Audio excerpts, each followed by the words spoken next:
Hello प्यारे विद्यार्थियों, आप सभी का आपके अपने YouTube channel SP classes Bikaner पर हार्दिक स्वागत है। आपके लिए लेकर आया हूँ MA second semester political science के एग्जाम के लिए एक ऐसी क्लास जिसके अंदर आपका पूरा सिलेबस कवर होने वाला है और हम चारों पेपर को एक अलग अलग वीडियो के माध्यम से देखने वाले हैं। तो आइए इस सीरीज को शुरुआत करते हैं। ये आपका जो पहला पेपर है बहुत इंपॉर्टेंट रहने वाला है और आप नोट्स भी ले सकते हैं, यानी एक सब्जेक्ट के लेते हो तो अलग प्राइस है और आपको कॉम्बो के अंदर चारों सब्जेक्ट अगर आपको पीडीएफ नोट्स लेनी है तो आप इन नंबरों पर मैसेज कर सकते हैं और आपके लिए बहुत इंपॉर्टेंट रहने वाले हैं, क्योंकि पीडीएफ नोट से आपके लिए लगभग 80 से 90% एग्जाम में क्वेश्चन आएंगे और वेरी वेरी यूजफुल आपके लिए रहने वाले विद्यार्थियों। क्लास को शुरू करते हैं। क्लास का जो आपका सब्जेक्ट रहने वाला है मॉडर्न पॉलिटिकल थॉट, जो आपका पहला पेपर है, यानी मॉडर्न पॉलिटिकल थॉट आपका जो एग्जाम होने वाला है वेरी वेरी इंपॉर्टेंट है। क्लास को शुरू करते हैं। सभी विद्यार्थी एक बार क्लास को लाइक और चैनल को सब्सक्राइब जरूर कर देना ताकि हर विद्यार्थी की क्लास पहुंच सके और मैं आपके लिए लगभग ये जो चारों वीडियो आपके लिए यानी 40 से 45 मिनट के अंदर हर वीडियो को हम पूरा के पूरा सिलेबस कवर करने वाले हैं। आइए विद्यार्थी शुरू करते हैं क्लास को। पहला प्रश्न आपके लिए कि आधुनिक राजनीति की विशेषताओं पर प्रकाश डालिए। बहुत महत्वपूर्ण क्वेश्चन है। आधुनिक युग विशेषतः 19वीं और 20वीं शताब्दी के बाद राजनीतिक चिंतन ने पारंपरिक चिंतन से हटकर नए दृष्टिकोण, नई पद्धति और व्यवहारिकता पर बल दिया था। यह चिंतन लोकतंत्र, समानता, मानवाधिकार, स्वतंत्रता, विकास, न्याय और अंतर्राष्ट्रीय सहयोग जैसे मूल्यों को केंद्र में रखता है। इसकी प्रमुख विशेषता इस प्रकार है। जैसे पहला पॉइंट है वैज्ञानिक दृष्टिकोण। कौन सा है? वैज्ञानिक दृष्टिकोण, यानी आधुनिक राजनीतिक चिंतन तर्क, विवेक और वैज्ञानिक अनुसंधान पर आधारित है। ये तथ्यों, आंकड़ों और अनुभवों को महत्व देता है। दूसरा पॉइंट आता है व्यवहारिकता। व्यवहारिकता क्या है? यानी प्राचीन चिंतन जहां आदर्शवादी था, वहीं आधुनिक चिंतन व्यवहारिकता समस्याओं के समाधान पर केंद्रित माना जाता है। फिर आपके लिए जो अगला पॉइंट है कि लोकतांत्रिक मूल्यों पर बल देना। लोकतांत्रिक मूल्यों पर बल कैसे? तो आधुनिक चिंतन में लोकतंत्र, जन सहभागिता, अभिव्यक्ति की स्वतंत्रता, समानता और मतदान अधिकार यानी मत देने का अधिकार जो होता है, ऐसी अवधारणा केंद्रीय स्थान रखती है। चौथा पॉइंट आपके लिए कि मानवाधिकार एवं स्वतंत्रता का संरक्षण। यह चिंतन व्यक्ति के मौलिक अधिकारों, स्वतंत्रताओं और गरिमा की रक्षा को सर्वोच्च मानता है विद्यार्थियों। नेक्स्ट आपके लिए जो 5 नंबर पॉइंट है आर्थिक एवं सामाजिक दृष्टि का समन्वय। आर्थिक एवं सामाजिक दृष्टि का समन्वय। आधुनिक राजनीतिक चिंतन केवल राजनीतिक तक सीमित नहीं है, बल्कि अर्थशास्त्र, समाजशास्त्र और मनोविज्ञान से गहराई से जुड़ा हुआ है। छठा पॉइंट है न्याय की अवधारणा। आधुनिक चिंतन में सामाजिक, आर्थिक और राजनीतिक न्याय को महत्वपूर्ण स्थान प्राप्त है। जॉन रॉल्स जैसे विचारकों ने न्याय को समानता के रूप में प्रस्तुत किया है। नेक्स्ट आपके लिए 7 नंबर पॉइंट है कि नवीन विचारधाराओं का उदय होना। नवीन विचारधाराओं का उदय होना कैसे? तो आधुनिक चिंतन में उदारवाद, समाजवाद, साम्यवाद और अस्तित्ववाद, नारीवाद, हरित राजनीति और बहुसंस्कृतिवाद जैसी कई धाराएं विकसित हुई है। 8 पॉइंट आता है वैश्विक दृष्टिकोण, यानी आधुनिक राजनीतिक चिंतन राष्ट्रीय सीमाओं से आगे बढ़कर अंतर्राष्ट्रीय शांति, सहयोग, मानवाधिकार और वैश्विक समस्याओं जैसे जलवायु परिवर्तन हो गया, आतंकवाद हो गया, असमानता हो गया, कोई प्रकार का जो भेदभाव है उसके समाधान पर बल देता है। नेक्स्ट आता है 9 नंबर पॉइंट है संरचनात्मक एवं व्यवहारात्मक विश्लेषण। कैसे? तो आधुनिक चिंतन केवल राजनीतिक संस्थाओं, राज्य, सरकार, संसद तक सीमित नहीं है, बल्कि इनके द्वारा इनके कार्य प्रणाली और व्यवहार का भी गहन विश्लेषण करता है। नेक्स्ट जो आपका 10 नंबर पॉइंट है निरंतर परिवर्तनशीलता, यानी आधुनिक राजनीतिक चिंतन इस तरह नहीं है, यह समय, समाज और परिस्थितियों के अनुसार समय को बदलता और विकसित करता है। फिर आपके लिए जो ये पहला क्वेश्चन पूरा हुआ। दूसरा क्वेश्चन आपके लिए निकोलो मैकियावेली के राजनीतिक विचारों की व्याख्या कीजिए तथा इन्हें आधुनिक राजनीतिक चिंतन का जनक कहा जा सकता है। विद्यार्थियों, मैं जो आपको ये क्वेश्चन करवा रहा हूँ पुराने पेपर के एनालाइज के आधार पर आपके लिए जो पीडीएफ नोट्स तैयार होते हैं, यहीं से आपके लिए 80 से 90% एग्जाम में क्वेश्चन आते हैं और क्वेश्चनों को इस प्रकार से तैयार किया जाता है ताकि आपके सिलेबस के अंदर पूरा का पूरा तैयार हो जाए। और मैं इसलिए ये सीरीज लेकर आया हूँ ताकि बहुत से विद्यार्थी अभी हो सकता है वो कोई कोचिंग के अंदर तैयारी कर रहे हैं या सेकंड ग्रेड एग्जाम की तैयारी कर रहे हैं या रीट की कर रहे हैं या कोई भी आपके साथ साथ में प्रिपरेशन चल रही है, लेकिन कुछ विद्यार्थी ज़्यादा नहीं पढ़ पाते, तो आपके लिए 1 से 2 दिन के अंदर अच्छी तैयारी और आपके एमए के अंदर अच्छे परसेंट भी, क्योंकि आपको भी पता है अगर 55% 50% अगर नीचे बनते हैं तो उसकी कोई वैल्यू भी नहीं होती है। ठीक है, तो क्लास को अच्छे से एंजॉय करें। बाकी आप अपने भाई के लिए एक लाइक जरूर कर देना ताकि हर विद्यार्थी के क्लास पहुंच सके। आपका सहयोग, आपका प्यार हमेशा आपके लिए सर्वश्रेष्ठ रहेगा। दूसरा प्रश्न मैंने आपको बताया तो निकोलो मैकियावेली 1469 से 1527 पुनर्जागरण काल के प्रसिद्ध राजनीतिक चिंतन थे। उनकी सबसे प्रसिद्ध कृति द प्रिंस 1513। उन्होंने राजनीति को धर्म, नैतिकता और परंपरागत आदर्शवाद से अलग कर एक स्वतंत्र और यथार्थवादी रूप में प्रस्तुत किया था। यही कारण है कि उन्हें आधुनिक राजनीतिक चिंतन का जनक कहा जाता है। दूसरा पॉइंट है राजनीति और नैतिकता का विभाजन करना। किसका? राजनीति और नैतिकता का विभाजन, यानी मैकियावेली ने राजनीति को मौलिक नैतिकता से अलग माना। उनका मानना था कि राज्य का उद्देश्य सत्ता की प्राप्ति, उसका संरक्षण और विस्तार है। शासक को नैतिक या धार्मिक मानदंडों के बजाय व्यवहारिक और परिणामोन्मुखी दृष्टिकोण अपनाना चाहिए। विद्यार्थियों, नेक्स्ट जो आपका 2 नंबर पॉइंट है शक्ति और बल का महत्व। शक्ति और बल का महत्व कैसे? उनके अनुसार राजनीति का वास्तविक आधार शक्ति पावर है। राज्य को संगठित करने और बनाए रखने के लिए बल, फोर्स, छल और कठोरता भी आवश्यक साधन होना चाहिए। उनके अनुसार उन्होंने कहा यदि परिस्थिति की मांग हो तो शासक को सिंह और लोमड़ी दोनों की तरह व्यवहार करना चाहिए। विद्यार्थियों, नेक्स्ट आपके लिए जो तीसरा पॉइंट है उद्देश्य और साधन का संबंध। उद्देश्य और साधन का संबंध कैसे? तो मैकियावेली के अनुसार राज्य की सुरक्षा सर्वोपरि होती है। यदि राज्य की सुरक्षा और स्थिरता के लिए कठोर या अनैतिक साधनों का प्रयोग करना पड़े तो भी वह उचित होता है। उनका प्रसिद्ध कथन है कि परिणाम साधनों को उचित ठहराता है। चौथा पॉइंट है धर्म का राजनीतिक उपयोग। धर्म का राजनीतिक उपयोग, यानी मैकियावेली ने धर्म को नैतिक सुधार या मोक्ष का साधन नहीं मानकर राज्य संचालन का साधन माना। उनके अनुसार धर्म जनता को अनुशासित रखने और शासक की जनता को स्थायित्व प्रदान करने का एक साधन मानता है। नेक्स्ट आपके लिए 5 नंबर पॉइंट है यथार्थवाद।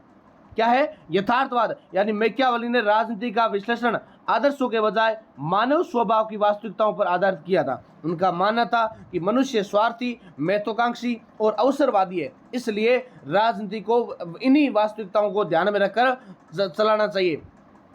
नेक्स्ट पॉइंट है गणराज्य और नागरिक स्वतंत्रता। गणराज्य और नागरिक स्वतंत्रता, यानी हालांकि द प्रिंस ने उन्होंने निरंकुश शासक के गुणों का वर्णन किया, लेकिन अपनी रचना कौन सी? डिस्कवर्स ऑफ लाई में उन्होंने गणराज्य रिपब्लिक को आदर्श शासन माना और बनाया और नागरिक स्वतंत्रता और जन भागीदारी का समर्थन भी किया था। विद्यार्थियों, फिर क्या मैकियावेली को आधुनिक राजनीतिक चिंतन का जनक कहा जाता है? हाँ। किस कारण से? तो कुछ कारण है से उसके आधार पर उनको राजनीतिक चिंतन का जनक कहा जाता है। कैसे?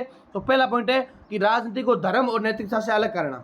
उन्होंने क्या किया? राजनीति को धर्म और नैतिकता से अलग किया था, इसलिए इससे राजनीति की एक स्वतंत्र शासन बनी थी। दूसरा पॉइंट है यथार्थवादी दृष्टिकोण, यानी राजनीति का आधार आदर्श नहीं बल्कि शक्ति और मानव स्वभाव पर आधारित है।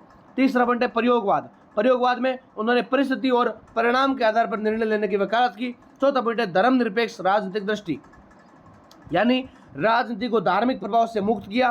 पांचवा पॉइंट है आधुनिक राज्य की संकल्पना। सत्ता, बल, राष्ट्रहित और कूटनीति पर आधारित राज्य की परिकल्पना उन्होंने दी थी। अगला आपके लिए तीसरा प्रश्न है। विद्यार्थियों, साथ साथ में कमेंट में बताते रहिए कि आपको क्लास कैसी लग रही है। यानी मैंने आपको 2 क्वेश्चन करवा दिए, तीसरा क्वेश्चन आपके लिए, इसीलिए बोलता हूँ इस क्लास को अच्छे से देखना। बाकी क्लासेस भी आपके लिए आएगी, यानी पेपर 2, पेपर 3, पेपर 4, चारों पेपर की आपके लिए मैं महामैराथन क्लास लेकर आऊंगा। आप अच्छे से देख के जाना, आपका पेपर बेस्ट होगा।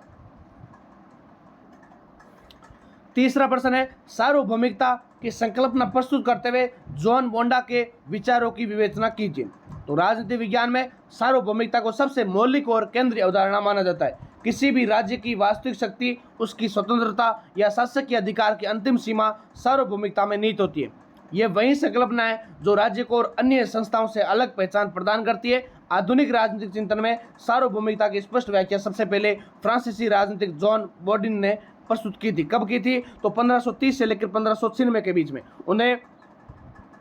उन्हें ही सार्वभौमिकता का जनक कहा जाता है। तो छोटा वाला आपके जो क्वेश्चन आता है एमसीक्यू या ब्लैंक्स वाला, तो क्वेश्चन पूछ सकते हैं कि सार्वभौमिकता का जनक किसे कहते हैं। ठीक है विद्यार्थियों, नेक्स्ट सार्वभौमिकता की संकल्पना। तो शब्द सॉवरेंटी का उद्गम लैटिन शब्द सुपरनेस से माना जाता है। किससे माना जाता है? सुपरनेस से माना जाता है, जिसका अर्थ होता है सर्वोच्च या ऊपर स्थित। यानी साधारण भाषा में सार्वभौमिकता का अर्थ होता है राज्य की सर्वोच्च, अंतिम या स्वतंत्र संस्था, फिर जो किसी अन्य शक्ति के बाध्य नहीं होती। जो क्या नहीं होती?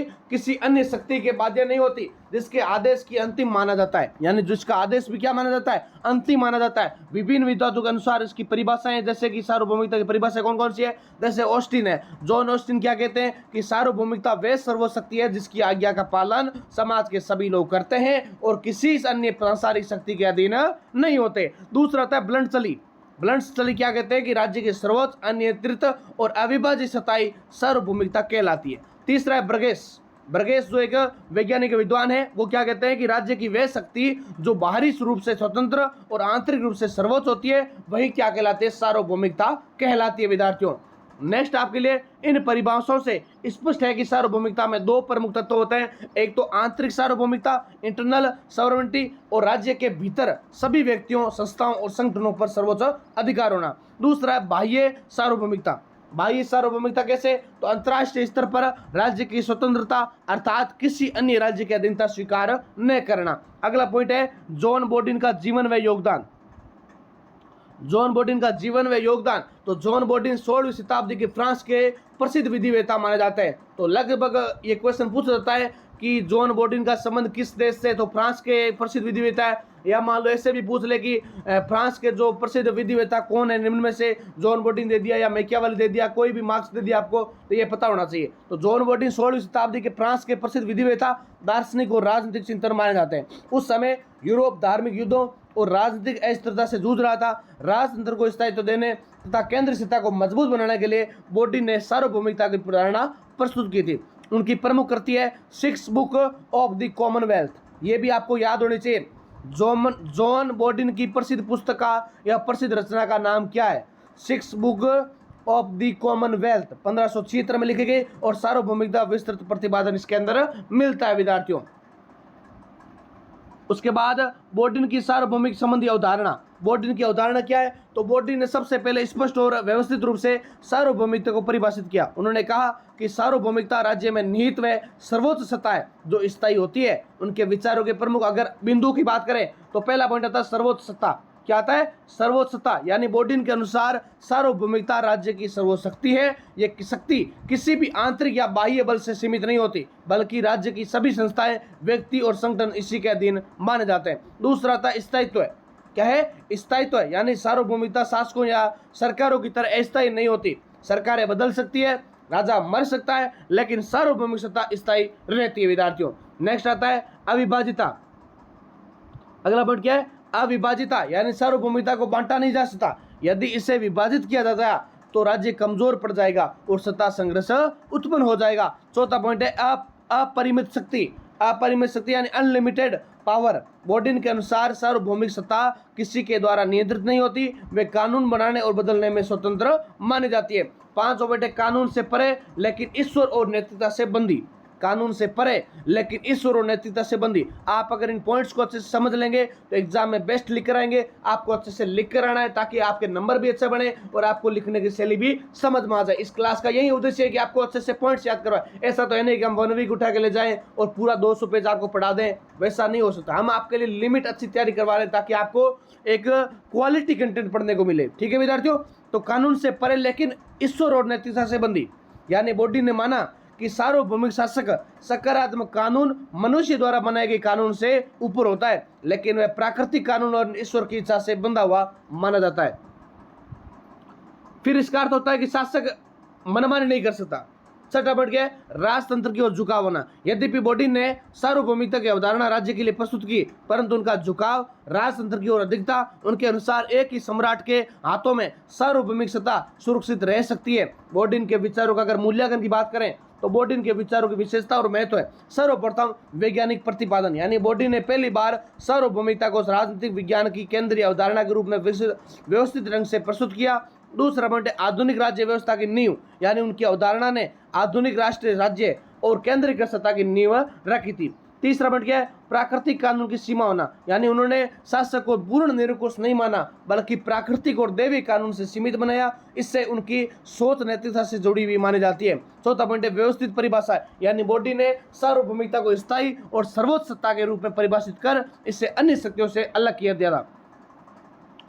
फिर इसकी आलोचनाओं की बात करें तो पहला पॉइंट है, एक तो अनियंत्रित शक्ति का समर्थन करना। यानी बोर्डिन का यह कथन कि सार्वभौमिक सत्ता असीमित होती है, निरंकुश राजशाही को वैध ठहराता है। दूसरा पॉइंट है अविभाजितता की आलोचना। यानी आधुनिक लोकतांत्रिक राज्यों में सत्ता का विभाजन विधायिका, कार्यपालिका, न्यायपालिका स्वीकार किया जाता है। बोर्डिन का अविभाजित सिद्धांत आज अव्यवहारिकता माना जाता है। अगला तीसरा पॉइंट है जनसत्ता की अपेक्षा। यानी उन्होंने सार्वभौमिकता को जनता की अपेक्षा राजा या सम्राट के हाथों में केंद्रित बनाना, जबकि आधुनिक विचारधारा जनसत्ता पॉपुलर पर बल देती है। अगला है आधुनिक संदर्भ में बोर्डिंग की प्रासंगिकता की अगर बात करें तो यद्यपि बोर्डिंग के विचार 16वीं शताब्दी के राजतंत्रवादी परिवेश से जन्मे थे, परंतु उनकी सार्वभौमिकता की संकल्पना आज भी राजनीतिक विज्ञान की आधारशिला मानी जाती है। आधुनिक लोकतांत्रिक व्यवस्था में सार्वभौमिकता को जनता में निहित माना जाता है। ये विभाजित होकर विभिन्न अंगों में कार्य करती है। इसके बावजूद बोर्डिन का योगदान ऐतिहासिक दृष्टि से अत्यंत महत्वपूर्ण होता है, क्योंकि उन्होंने राज्य की सर्वसत्ता की परिकल्पना दी थी, जो आगे चलकर हॉब्स,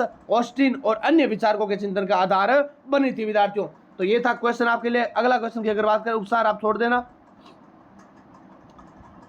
अगला चौथा प्रश्न आपके लिए कि थॉमस हॉब के राजनीतिक संविदा सिद्धांत का आलोचनात्मक अध्ययन कीजिए। बहुत इंपॉर्टेंट क्वेश्चन है, हमें अच्छे से देखना है क्वेश्चन को। यहां से देखो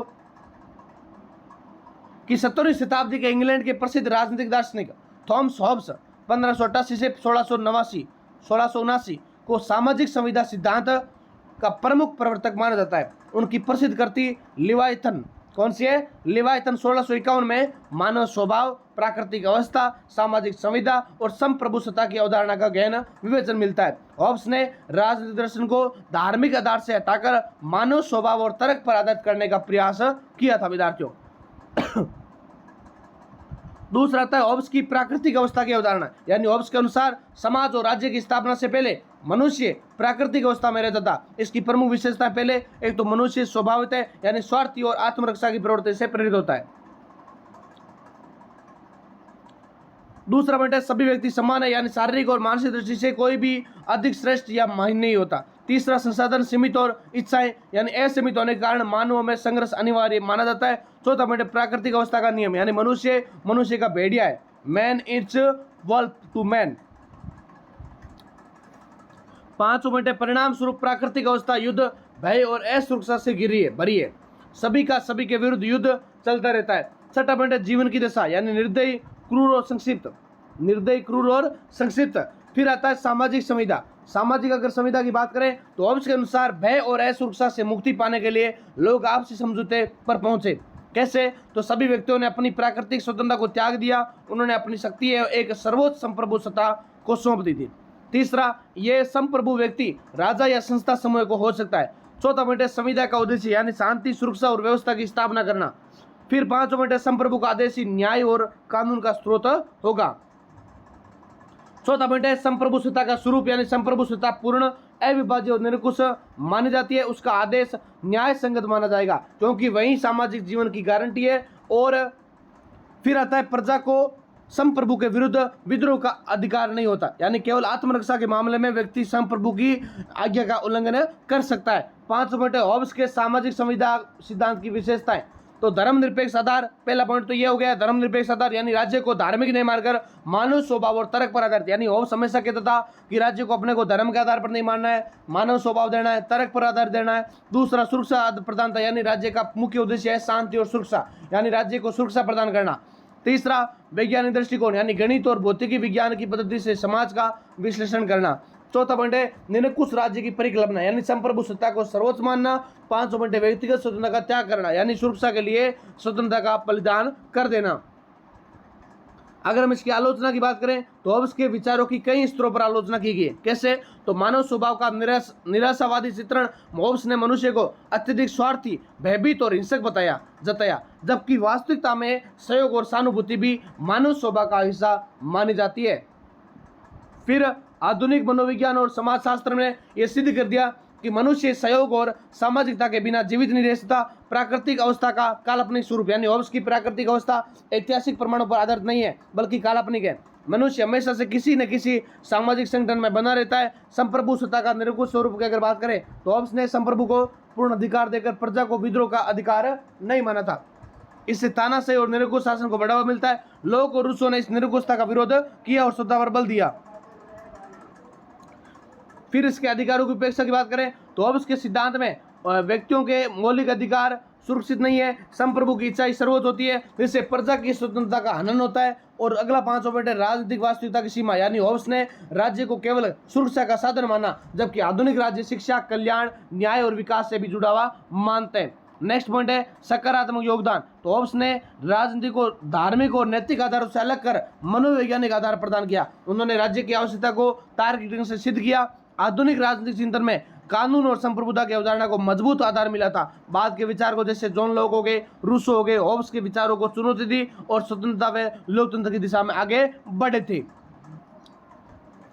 अगला 5 नंबर प्रश्न है कि जॉन लॉक के प्राकृतिक अधिकार और शासन संबंधी सिद्धांतों की व्याख्या कीजिए। विद्यार्थियों, जॉन लॉक 1632 से 1704 आधुनिक राजनीतिक चिंतन के प्रमुख सिद्धांत दार्शनिक माने जाते हैं। उन्होंने उदारवाद का जनक भी माना जाता है और उन्हें विचारों से इंग्लैंड की ग्लोरियस रिवॉल्यूशन 1688 और आगे चलकर फ्रांस तथा अमेरिका की क्रांति को वैचारिक आदान प्रदान किया था। लोक का प्रदर्शन दर्शन स्वतंत्रता, समानता और सीमित शासन पर आधारित है। बात करते हैं प्राकृतिक अधिकार का सिद्धांत। प्राकृतिक अधिकार का सिद्धांत क्या है? तो जॉन लॉक ने मनुष्य की प्राकृतिक अवस्था का विश्लेषण करते हुए कहा कि प्रत्येक मनुष्य कुछ जन्मजात अधिकारों के साथ पैदा होता है। ये अधिकार ईश्वर प्रदत्त और अविच्छिन्न माने जाते हैं। पहला पॉइंट है जीवन का अधिकार, यानी प्रत्येक व्यक्ति को अपना जीवन जीने का सुरक्षा का अधिकार माना जाता है। दूसरा है स्वतंत्रता का अधिकार, यानी व्यक्ति को अपनी इच्छा के अनुसार सोचने, बोलने, आने जाने का कार्य करने की स्वतंत्रता होती है। तीसरा होता है संपत्ति का अधिकार, यानी राइट्स टू प्रॉपर्टी। व्यक्ति अपनी मेहनत और श्रम से अर्जित संपत्ति का स्वामी होता है। लोक के अनुसार ये अधिकार प्राकृतिक है और इन्हें कोई शासक या राज्य छीन नहीं सकता। राज्य का निर्माण इन्हीं अधिकारों की रक्षा के लिए माना जाता है। दूसरा था सामाजिक संविदा और शासन का उद्गम। तो लोग मानते हैं कि लोग कौन है? जॉन लॉक मानते हैं कि प्राकृतिक अवस्था से लोग स्वतंत्र और समान तो है थे, लेकिन अधिकारों की रक्षा की गारंटी नहीं थी। न्याय के अभाव में विवाद उत्पन्न होते थे और उसके साथ साथ इसलिए लोगों ने आपसी सामाजिक संविदा के माध्यम से एक नागरिक समाज और शासन की स्थापना की थी। सामाजिक संविदा का उद्देश्य केवल प्राकृतिक अधिकारों की सुरक्षा था और राज्य लोगों का शासन सेवक है, न कि स्वामी। शासक की शक्तियां सीमित और नियमों से बंधी हुई मानी जाती है। फिर तीसरा था शासन संबंधी सिद्धांत, यानी लोक का शासन सिद्धांत लोकतांत्रिक विचारों की नींव है। सीमित सरकार, तो सरकार की शक्तियां प्राकृतिक अधिकारों की रक्षा तक सीमित होती है। दूसरा बेटा शक्ति विभाजन, यानी शासन को 3 भागों में बांटा जा सकता है। पहला विधायिका, दूसरा कार्यपालिका, तीसरा संघीय शक्ति, विदेश नीति और रक्षा। यानी उन्होंने मार्क्सवाद के त्रिसत्ता सिद्धांत को प्रभावित किया। जन सहमति का सिद्धांत भी माना जाता है, यानी शासन की वैधता केवल जनता ही सहमति होती है। प्रतिरोध का सिद्धांत अधिकार। अगला चौथा पॉइंट है प्रतिरोध का अधिकार, यानी यदि शासक प्राकृतिक अधिकारों का उल्लंघन करता है तो जनता को उसे हटाने का अधिकार भी मालूम होता है। अगला है महत्व और प्रभाव। तो महत्व और प्रभाव की बात करें तो जॉन लॉक का सिद्धांत आधुनिक लोकतंत्र और उदारवाद की नींव है। अमेरिकी स्वतंत्रता घोषणा 1776 को, फ्रांसीसी मानव अधिकार घोषणा 1789 पर उनका गहरा प्रभाव पड़ा। जन सहमति, समानता, स्वतंत्रता और कानून का शासन जैसे सिद्धांतों आज भी लोकतांत्रिक शासन के मूल आधार माने जाते हैं।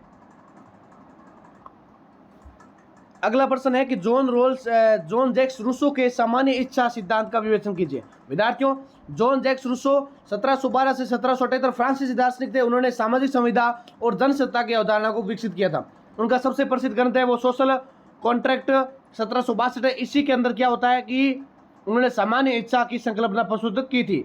ये विचार आधुनिक लोकतंत्र, जनसत्ता और लोक कल्याणकारी राज्य की नींव माना जाता है। सामान्य इच्छा की अगर संकल्पना की बात करें तो रूसो के अनुसार जब मनुष्य प्राकृतिक अवस्था से निकलकर समाज में प्रवेश करता है तो वह अपने व्यक्तिगत अधिकारों और स्वतः को त्याग कर एक सामूहिक संकल्प या इच्छा को जन्म देता है, जिसे उन्होंने सामान्य इच्छा कहा था। सामान्य इच्छा केवल व्यक्तियों की इच्छाओं को योग नहीं होता है, बल्कि ये समाज की सामूहिक हितों और सार्वजनिक कल्याण का प्रतीक होता है। ये निजी इच्छा और सभी की इच्छा से भिन्न होता है। यानी निजी इच्छा क्या होती है? व्यक्तिगत स्वार्थ पर आधारित होती है। सभी की इच्छा होती है, व्यक्तियों की इच्छाओं का जोड़ होता है जिससे स्वार्थ टकरा सकते हैं। सामान्य इच्छा संपूर्ण समुदाय के व्यापक हित और न्याय पर आधारित माना जाता है। फिर आता सामान्य इच्छा की विशेषताएं, यानी पहला पॉइंट है सार्वजनिक कल्याण का प्रतिनिधित्व है, यानी ये व्यक्तिगत हित से ऊपर उठकर सामूहिक भलाई को प्राथमिकता देते हैं। अविभाज्य और सार्वभौमिक, इसे बांटा नहीं जा सकता, ये संपूर्ण समाज की इच्छा माना जाता है। तीसरा पॉइंट है नैतिक और न्याय संगत, यानी सामान्य इच्छा हमेशा न्याय, समानता और नैतिकता की दिशा में काम करती है। सर्वोच्च नीति निर्माता रूसो के अनुसार किसी भी कानून की वैधता सामान्य इच्छा से ही होती है। लोकतांत्रिक आधार की बात करें तो यह अवधारणा प्रत्यक्ष लोकतंत्र को बढ़ावा देती है, क्योंकि जनता स्वयं अपनी इच्छा प्रकट करती है। सामान्य इच्छा और न्याय, सामान्य इच्छा और राज्य। अगला पॉइंट है सामान्य इच्छा और राज्य, यानी क्या होता है इसके अंदर कि राज्य का गठन तभी वैध है जब वे सामान्य इच्छा पर आधारित हो। शासक केवल कार्यपालक की भूमिका निभाता है, वास्तविक सत्ता जनता की सामान्य इच्छा में निहित होती है। किसी भी व्यक्ति को यदि सामान्य इच्छा के विरुद्ध कार्य करने पर बाध्य किया जाता है तो उस रूसो के अनुसार वे वास्तव में स्वतंत्रता की ओर बाध्य होता है, क्योंकि स्वतंत्रता का अर्थ क्या होता है? सामान्य इच्छा का पालन करना। नेक्स्ट है आलोचना की, अगर बात करें इसकी तो पहला पॉइंट है अस्पष्टता, यानी सामान्य इच्छा की परिभाषा पर्याप्त स्पष्ट नहीं होती, तानाशाही की संभावना होती है, सामान्य इच्छा के नाम पर बहुमत अल्पसंख्यक पर अपनी इच्छा थोप सकता है। तीसरा है व्यवहारिक कठिनाई, यानी बड़े और जटिल राज्यों में प्रत्यक्ष स्वतंत्र और सामान्य इच्छा को लागू करना कठिन होता है।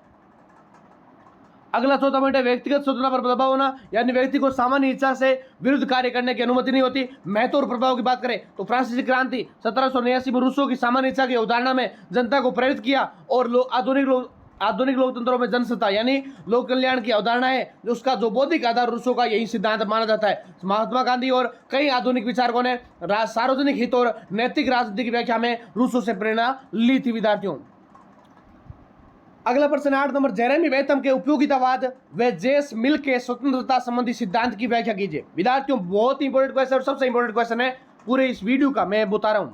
तो जेरेमी बेंथम 1748 से 1832 को उपयोगितावाद का संस्थापक माना जाता है। उनके अनुसार अधिकतम लोगों का अधिकतम सुख की नैतिकता और राजनीतिक आधार होना चाहिए। मुख्य तत्व क्या इसके? तो मुख्य तत्व होता है सुख दुख का गणित होना।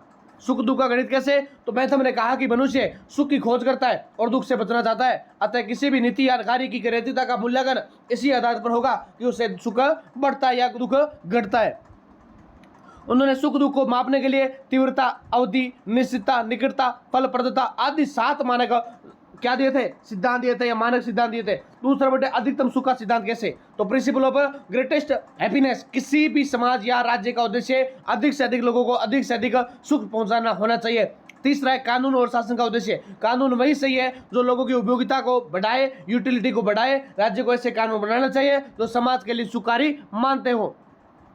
फिर नैतिकता का आधार, अगला पॉइंट है नैतिकता का आधार, यानी नैतिक आचरण भी उसी को माना जाए जिससे अधिकतम लोगों को सुख मिले और दुख कम हो। आलोचना की बात करें तो यह सिद्धांत मात्र सुखवादी और यांत्रिक माना जाए। यह व्यक्तिगत अधिकारों में स्वतंत्रता की उपेक्षा करता हो। सुख को मापना व्यवहारिक रूप से कठिन होता है। जेस मिल का स्वतंत्रता संबंधी सिद्धांत कौन सा? थ्योरी ऑफ लिबर्टी, यानी जॉन स्टुअर्ट मिल क्या कहते हैं? तो उन्होंने बेंथम के उपयोगितावाद को संशोधित कर मानवीय स्वतंत्रता और व्यक्तित्व विकास पर बल दिया था। उनकी प्रसिद्ध कृति है ऑन लिबर्टी 1859 है। इसके प्रमुख तत्वों की बात करें तो पहला पॉइंट है व्यक्तिगत स्वतंत्रता का सिद्धांत, यानी व्यक्तिगत स्वतंत्रता का महत्व। तो मिल ने कहा कि समाज और राज्य का वास्तविक उद्देश्य व्यक्ति की स्वतंत्रता को सुरक्षित रखना होता है। स्वतंत्रता व्यक्ति के आत्म विकास की आधारशिला होता है। दूसरा है हानि सिद्धांत। हानि सिद्धांत यानी व्यक्ति को पूर्ण स्वतंत्रता है जब तक उसके कार्य से दूसरों को नुकसान नहीं पहुंचता, यानी इंडिविजुअल इन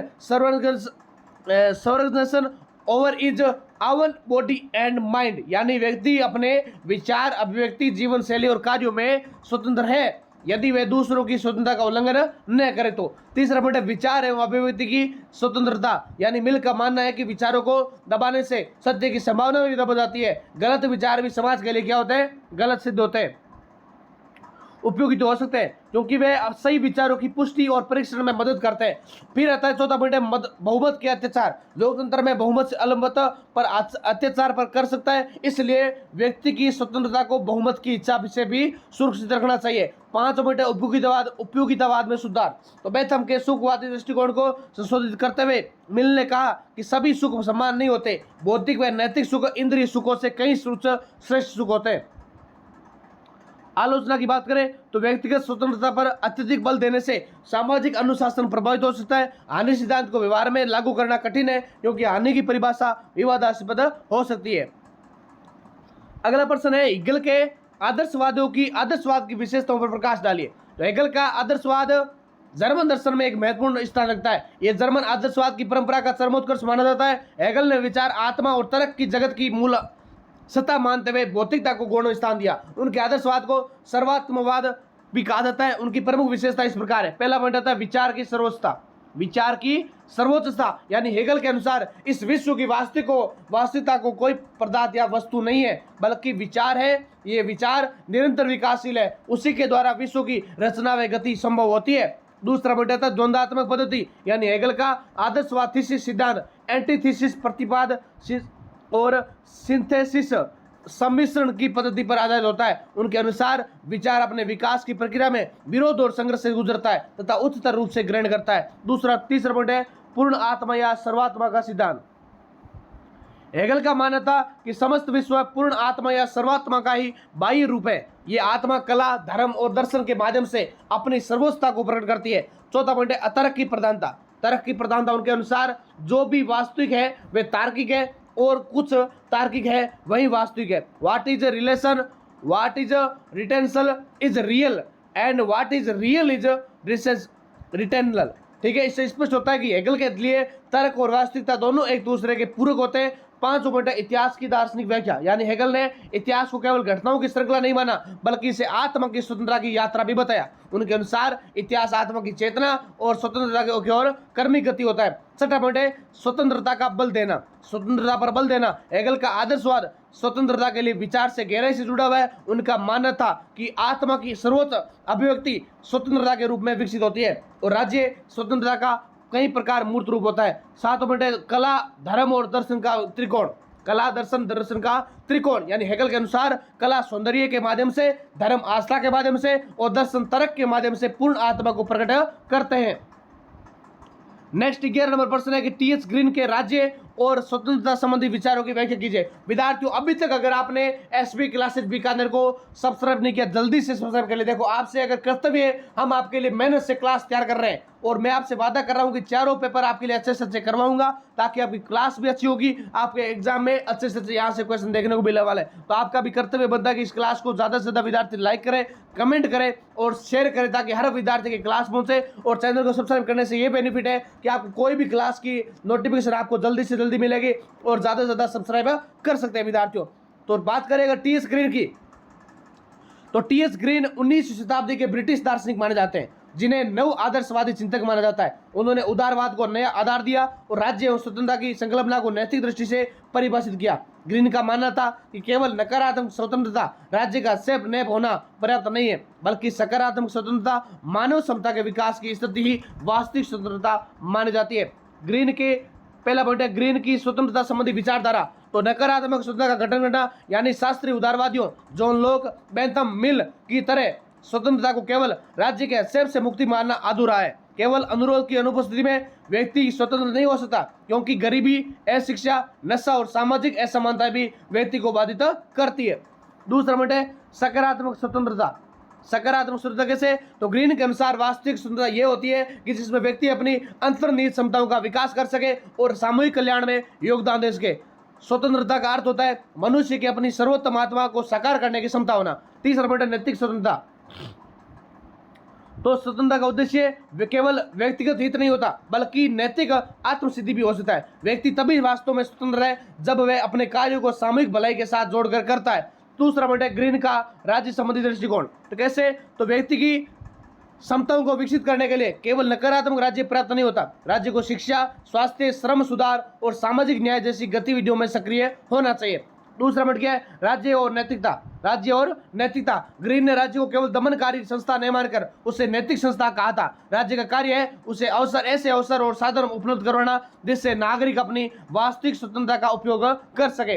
तीसरा पॉइंट क्या है? सकारात्मक उदारवाद का आधार होना। ग्रीन ने उदारवाद की परंपरा को नया रूप देते हुए कहा कि राज्य और कानून का उद्देश्य केवल नकारात्मक सुरक्षा नहीं होता बल्कि सकारात्मक विकास भी होता है। उन्होंने कल्याणकारी राज्य, वालफेयर स्टेट की विचारधारा की नींव रखी थी।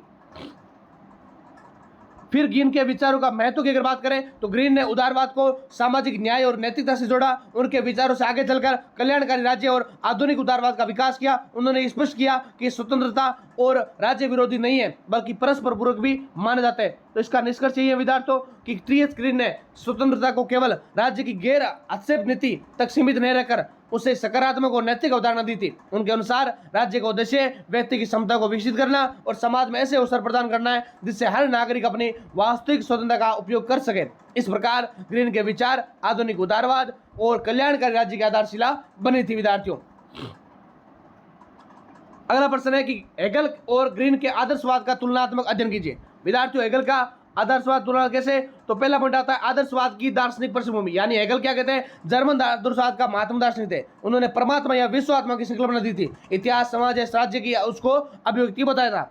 फिर ग्रीन क्या कहते हैं, ब्रिटिश नव आदर्शवाद का प्रमुख दार्शनिक है। उसने हेगल के विचारों से प्रेरणा लेकर उन्हें सामाजिक राजनीति के संदर्भ में व्याख्यायित किया था। दूसरा पॉइंट है आदर्शवाद की संकल्पना, यानी हेगल क्या कहते हैं, हेगल कहते हैं वास्तविकता विचार है, आइडिया है जो यथार्थवाद है और तर्कसंगत है और यही यथार्थ है। इतिहास एक विवेकपूर्ण प्रक्रिया है जिसमें आत्मा द्वंद्वात्मक प्रक्रिया के विकसित होती है। जबकि ग्रीन क्या कहते हैं, ग्रीन कहते हैं वास्तविकता केवल भौतिक वस्तु से नहीं होती बल्कि मानवीय चेतना और नैतिक विकास से होती है। व्यक्ति की सच्ची स्वतंत्रता, नैतिक आत्मबोध और समाज के साथ सामंजस्य होता है। तीसरा पॉइंट है राज्य संबंधी दृष्टिकोण, राज्य संबंधी दृष्टिकोण। हेगल तो कहते हैं कि राज्य नैतिक जीवन की सर्वोच्चता है, व्यक्ति की स्वतंत्रता राज्य के भीतर ही पूर्ण होती है, यह राज्य सार्वभौमिकात्मक अभिव्यक्ति होती है। जबकि ग्रीन कहते हैं कि राज्य का उद्देश्य व्यक्तिगत स्वतंत्रता और नैतिक विकास सुनिश्चित करना होता है और राज्य केवल साधन है बल्कि साधन नहीं है। राज्य का कार्य नागरिकों की सकारात्मक स्वतंत्रता का संरक्षण करना है। चौथा पॉइंट है स्वतंत्रता की अवधारणा, यानी हेगल क्या कहते हैं,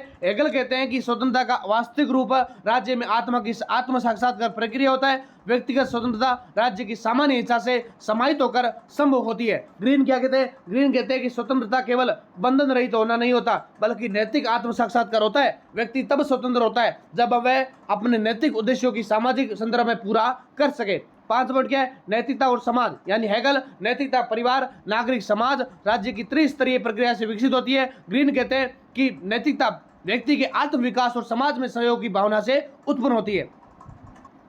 अगला 13 नंबर प्रश्न है, सबसे इंपॉर्टेंट, कार्ल मार्क्स के ऐतिहासिक भौतिकवाद की व्याख्या कीजिए। बहुत इंपॉर्टेंट प्रश्न है विद्यार्थियों कार्ल मार्क्स का।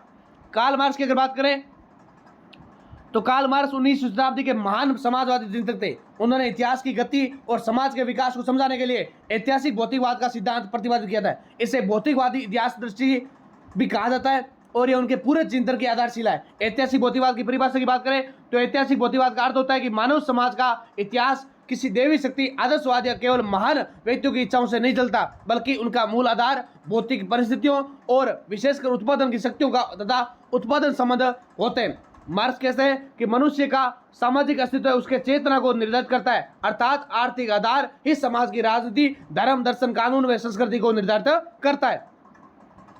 दूसरा पॉइंट है ऐतिहासिक भौतिकवाद के प्रमुख तत्व है, यानी साधन, औजार, मशीनें, तकनीक, श्रम शक्ति, मानव श्रम और कौशल, ये जितनी उन्नत होगी उतना समाज आगे बढ़ेगा। दूसरा है उत्पादन संबंध। उत्पादन संबंध कैसे, उत्पादन प्रक्रिया में मनुष्य के आपसी संबंध जैसे मालिक मजदूर सामंत किसान, अर्थात उत्पादन प्रक्रिया में मनुष्य के आपसी संबंध जैसे मालिक मजदूर हो गए, सामंत किसान हो गए, पूंजीपति श्रमिक हो गए, ये संबंध क्या होता है उत्पादन शक्तियों के अनुसार बदलते रहते हैं। अगला पॉइंट है आधार और अधिरचना, यानी आर्थिक आधार, उत्पादन शक्तियां और उत्पादन संबंध। अधिरचना राजनीति, राज्य, धर्म, कानून, विचारधारा आदि होते हैं। आधार बदलने पर अधिरचना भी बदलती है। वर्ग संघर्ष की अगर बात करें यानी क्लास स्ट्रगल, यानी इतिहास की गति का मूल प्रयोगों के बीच होता है। दास और मालिक, सामंत और कृषिदास, पूंजीपति और मजदूर, ये संघर्ष अंततः समाज में क्रांति लाता है। द्वंद्वात्मक भौतिकवाद का प्रयोग की अगर बात करें तो मार्क्स ने हेगल के द्वंद्वात्मक पद्धति को भौतिकवादी रूप दिया था। थीसिस मौजूदा व्यवस्था, एंटीथीसिस विरोध, सिंथेसिस नई व्यवस्था। समाज इन्हीं संघर्षों में क्रम से विकसित होता है। समाज के विकास की अवस्थाओं की अगर बात करें तो मार्क्स ने इतिहास को 5 चरणों में विभाजित किया। एक तो आदिम साम्यवाद, जैसे निजी संपत्ति का अभाव होना, दास प्रथा, शोषण की पहली व्यवस्था, सामंतवाद, जमींदारी व कृषि दास संबंध होना, पूंजीवादी पूंजीपति व मजदूर का संघर्ष होना, साम्यवाद समाजवाद, वर्ग विहीन व शोषण मुक्त समाज होना। फिर ऐतिहासिक भौतिकवाद की विशेषताओं की बात करें तो भौतिक परिस्थितियां ही समाज के विकास की कुंजी होती है। इतिहास को वैज्ञानिक ढंग से समझने का प्रयास होता है। वर्ग संघर्ष को इतिहास की गति का मूल कारण बताया जाता है। उत्पादन की शक्तियां और समझ समाज परिवर्तन की दिशा तय करते हैं। आलोचनाओं की बात करें विद्यार्थियों तो आलोचना इसकी यह है कि इतिहास को केवल आर्थिक कारकों को समझना एकांकी दृष्टिकोण है। नैतिक, सांस्कृतिक और धार्मिक कारकों की उपेक्षा भी कम आंका जाए। आधुनिक समय में तकनीक, विचारधारा, लोकतंत्र जैसे तत्व भी बदलाव लाते हैं, फिर भी ये सिद्धांत समाजवाद, राजनीति विज्ञान और इतिहास दर्शन में अत्यंत प्रभावशाली रहा है विद्यार्थियों।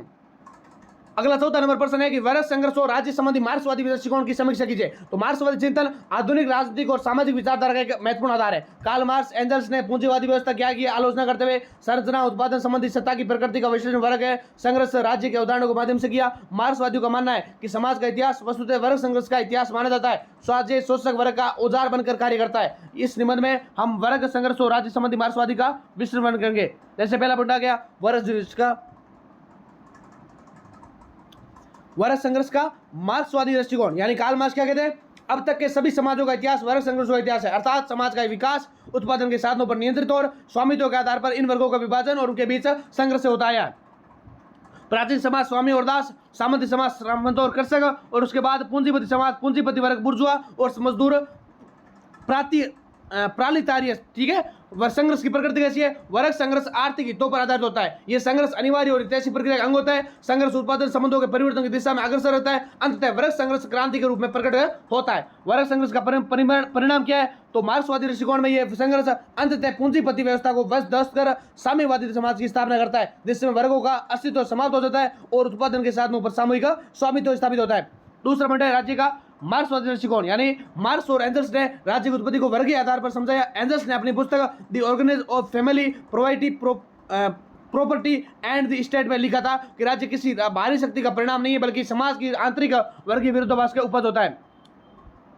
फिर राज्य का उदय उस समय हुआ जब समाज वर्गों में विभाजित हुआ और शासक वर्गों ने अपने हितों की रक्षा के लिए एक संगठन की आवश्यकता महसूस की थी। तो ये क्लास विद्यार्थियों यहीं तक थी। क्लास आपको कैसी लगी कमेंट सेक्शन में जरूर बताएं, और ज्यादा से ज्यादा विद्यार्थी इस क्लास को लाइक करें और चैनल को सब्सक्राइब करें। मिलते हैं हम नेक्स्ट दूसरे पेपर के वीडियो के अंदर, जो आपके लिए बहुत ही इंपॉर्टेंट रहने वाला है। इस क्लास को आप ज्यादा से ज्यादा विद्यार्थी देखें, हो सकता है कि आप पहले देख रहे हैं या पेपर के दिन देख रहे हैं, आपके लिए महामैराथन क्लास बहुत इंपॉर्टेंट है। तो ज्यादा से ज्यादा विद्यार्थी शेयर करें और लाइक चैनल को सब्सक्राइब करें। इसी के साथ जय हिंद, जय भारत, ऑल द बेस्ट विद्यार्थियों। कमेंट सेक्शन में जरूर बताइए कि आपको क्लास कैसी लगी।